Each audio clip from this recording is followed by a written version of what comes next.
Ngisacela ukubuza msakazi, indaba zamaskandi ngayitholaphi?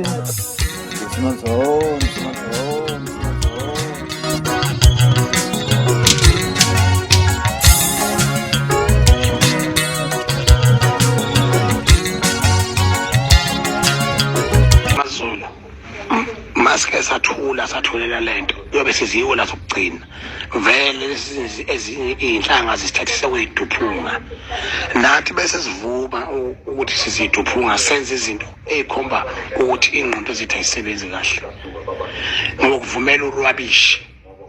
If we cannot stand and fight this out ngiyakutshela bafethu ngeke sisiye ndawo ingane zaziyo zodwa ezicelela phana abanye baze baphahluke basho bathi balande 18,000 kuya-ecthwa laphana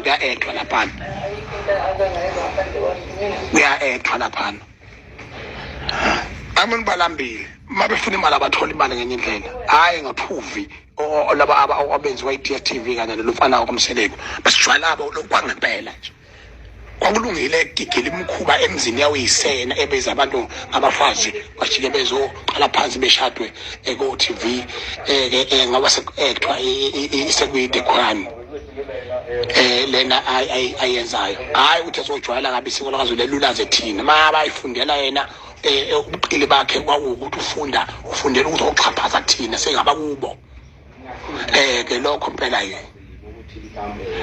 mina lapha nemcimbini walensizwa ingibizile ithi iyagana fica ichina lodwa fica insizwa enhlaniphile eney'fisi ezinhle kodwa engazilutho ngazama uqoqoqoqoqoqoqoqoqoqa lapha ngoba ngifika uqala nje nqa ngithi mina hawu lo muntu yini athi uthando nesithembu ngoba ngibona mina kuwuthando nama-girlfriend yaphila kahle uma kuqalwa phansi kushiswa impepho kubekwa iy'nyongo futhi umkipito nje lona o-dignified usubizwa ngithembu. Never in the history of this country, never akwazi ukuba kanjalo. Kuphuma amalobolo kuphuma umuntu ngala uzobikwa ngapha yiyo lento edala inkinga ngisho umuntu esefile kuphikisana umndeni uqale phansi uhlangane esikhundleni sokukhalela umuntu ohambile angcwatshwe qalwa phansi kuzobuzana ukuthi